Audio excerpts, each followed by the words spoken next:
Monsieur le ministre, bonjour. Bonjour. Depuis une semaine, la guerre fait rage entre Israël et l'Iran. Quelle est la solution pour résoudre ce conflit à vos yeux ? La solution, c'est la négociation. Nous pensons qu'il faut à tout prix que s'arrêtent ces violences qui sont effectivement extrêmes et qui souvent, malheureusement, touchent des civils de part et d'autre. Et donc il s'agit, pour une région aussi importante sur le plan géopolitique, sur le plan économique, avec pétrole, c'est donc un conflit qui concerne le monde entier. Les Américains disent qu'ils n'interviendront pas si l'Iran renonce à l'arme nucléaire. Qu'est-ce que vous en pensez ?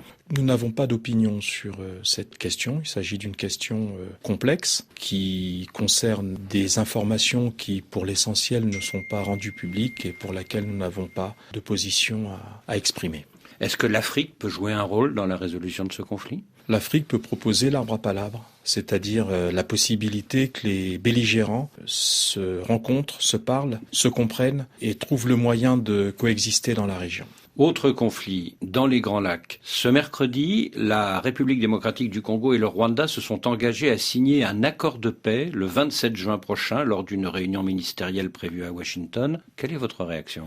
Nous nous réjouissons de cette avancée qui nous paraît une avancée majeure. Bon, bien entendu, à ce stade, nous avons tous entendu la nouvelle. Nous ne connaissons pas, et peut-être ne connaîtrons-nous jamais le détail de ce qui a été conclu, mais ce qu'il faut retenir, c'est qu'il est prôné un arrêt des hostilités, un désarmement des forces qui sont considérées comme rebelles et la possibilité d'aller vers la conclusion d'un accord de paix. Donc nous, les pays voisins, nous nous réjouissons de cet accord et nous espérons que les différentes étapes qui semblent attendues soient franchies sans encombre. Et après 29 ans de guerre dans les Grands Lacs, vous croyez à une paix définitive ? Nous espérons que cette fois-ci, avec l'intervention d'un pays majeur, d'une grande puissance comme les États-Unis, que cette fois-ci soit la bonne. Vous parlez des États-Unis depuis 2 mois. Ce sont en effet les États-Unis et le Qatar qui font médiation entre la RDC et le Rwanda. Est-ce que l'Afrique n'est pas marginalisée dans cette affaire ? Bon, je crois qu'il faut que nous regardions différents centres de négociation ou de décision. Il y a ce que vous savez, une intervention technique des plénipotentiaires à Doha, au Qatar. Il y a les initiatives de l'Union africaine, des instances sous-régionales, notamment la SADC. Il y a la désignation de médiateur par l'Union africaine, le président Faure Gnassingbé du Togo.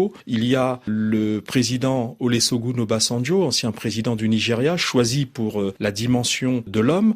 Donc il y a de multiples tentatives de rapprocher les différentes parties. Sachons de toute façon qu'il s'agit là d'une démarche, à notre sens, qui est exhaustive, puisque la situation est complexe. Mais vous regrettez visiblement que les 2 principaux médiateurs ne soient pas africains, les États-Unis et le Qatar. Non, c'est pas un regret, c'est un constat. Vous savez, le monde, il est basé sur la capacité pour les médiateurs d'amorcer avec suffisamment de puissance les mécanismes qui conduisent, par exemple, à ce qu'il vient d'arriver et une signature attendue d'un accord de paix. Mais n'est-ce pas un échec pour l'Union africaine ? Non, je considère qu'objectivement, quand une maison brûle, tous ceux qui amènent des seaux d'eau pour éteindre l'incendie sont les bienvenus. Il y a 2 semaines, c'est le Rwanda qui devait prendre la présidence tournante de la CEEAC, la communauté économique des États de l'Afrique centrale. Mais à la demande de la RDC, cela ne s'est pas fait. Et du coup, le Rwanda s'est retiré de l'organisation régionale. Votre réaction ? Écoutez, c'est un mouvement regrettable. Nous pensons que le Rwanda, qui est un pays dont les dirigeants sont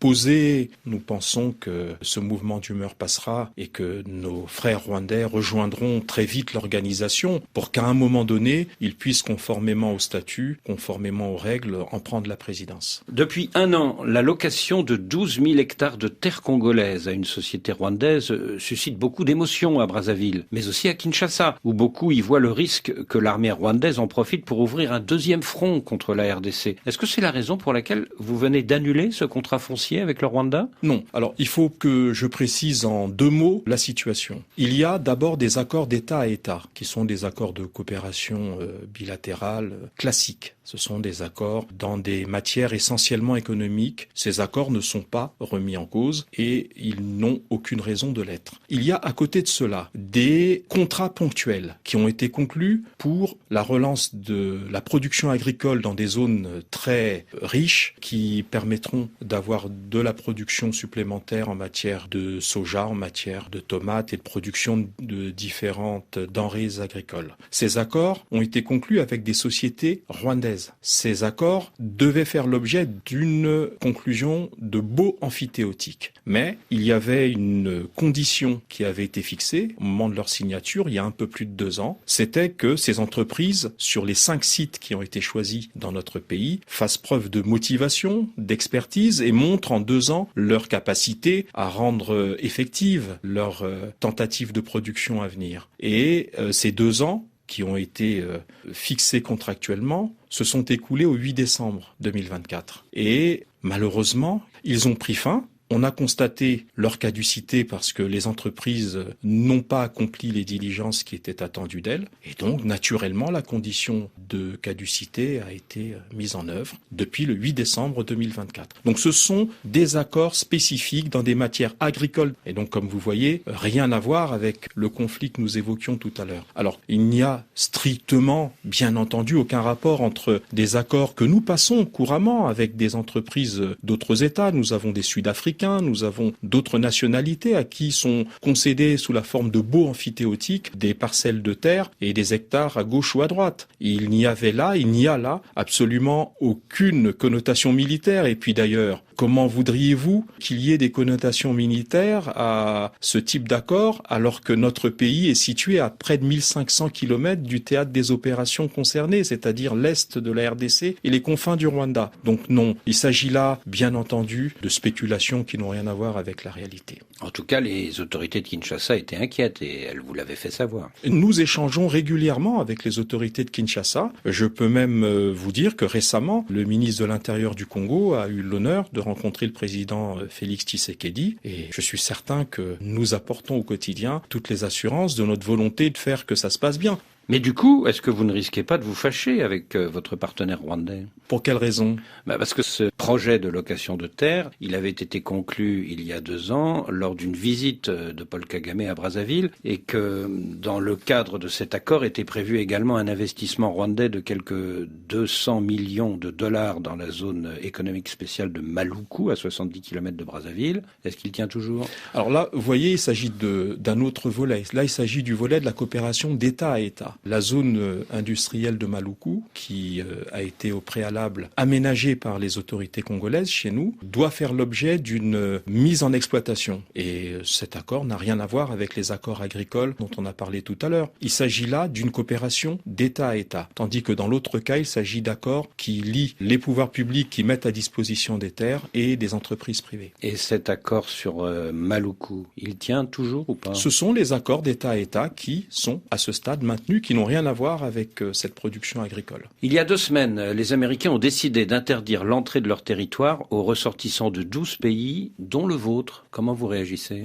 D'abord la surprise, parce que si nous lisons le décret, nous l'avons lu, ce décret évoque les pays qui sont soupçonnés d'abriter ou de susciter le terrorisme. Pour nous, il est reproché à nos compatriotes se rendant aux États-Unis munis d'un visa, soit d'y rester définitivement, donc pour devenir des clandestins, soit d'y rester trop longtemps par rapport à la date d'expiration de péremption du visa. Il s'agit donc de choses qui, malheureusement, ne peuvent être gérées par les autorités nationales puisque nous n'avons aucune possibilité d'obliger quelqu'un à rentrer au terme de son visa. Par contre, il s'agit rapidement de régler la situation de manière à ce que nous soyons sortis de cette liste de pays victimes du travel ban. Et les discussions sont en cours avec les autorités américaines, l'ambassadeur des États-Unis au Congo, comme les autorités de l'administration du président Trump à Washington.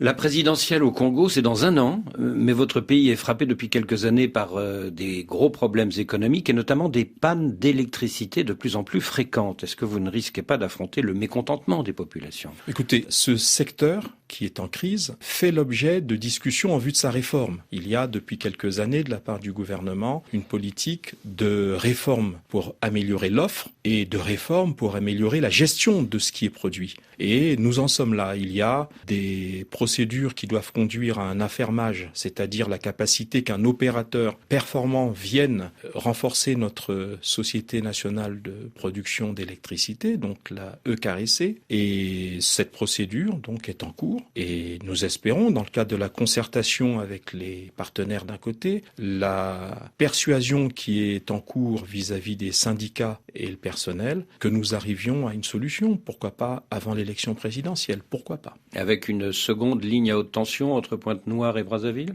Pourquoi pas? Mais déjà, il faut que nous remettions à flot la ligne actuelle qui connaît parfois quelques pannes. Le président Sassou Nguesso a le droit de se représenter l'an prochain, mais il est au pouvoir depuis plus de 40 ans. Est-ce que vous pensez qu'il pourrait envisager de laisser la place aux jeunes? Bon, moi je poserais la question plutôt dans l'autre sens. Aujourd'hui, nous sommes dans une grande stabilité, nous avons un président de la République expérimenté.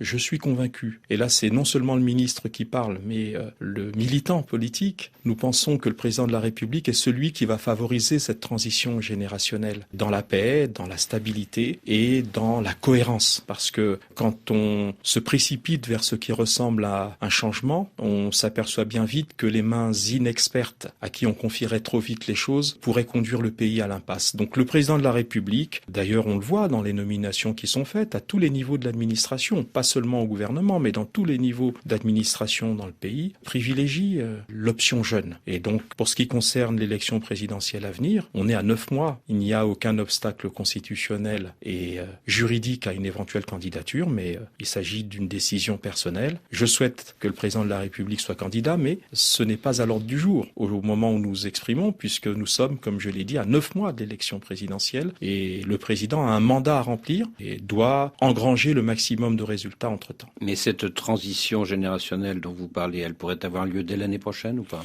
Non, cette transition générationnelle, il la porte, lui. C'est-à-dire que c'est lui qui est le transmetteur, qui porte cette transition générationnelle. Je dis qu'il va assurer cette transition en allant vers la capacité de rajeunir les équipes, d'y inclure le maximum de jeunes. C'est cette transition générationnelle dont je parle. Voilà 9 ans que les opposants Jean-Marie Michel Mokoko et Andréo Combi-Salissa sont derrière les barreaux. La justice les a condamnés à 20 ans de prison, mais beaucoup les considèrent comme des prisonniers politiques. Est-ce qu'une grâce présidentielle pourrait avoir lieu avant l'année prochaine, avant la présidentielle? Bon, il me semble que dans notre législation, ce sont des éléments qui souvent doivent faire l'objet d'initiatives de la part des condamnés. Donc je n'ai pas d'opinion sur ce sujet. Je pense que le président de la République est le seul juge de l'utilisation du droit de grâce. Est-ce que leur maintien en prison ne ternit pas l'image du Congo? Je ne saurais le dire. On ne parle pas d'individus qui étaient innocents et qui n'avaient commis absolument aucun crime ou infraction. On parle d'individus dont les procès ont démontré la culpabilité. Tout est possible, y compris une grâce? Je ne peux pas me substituer en conscience au président de la République, seul maître de la possibilité de gracier. Thierry Moungala, merci.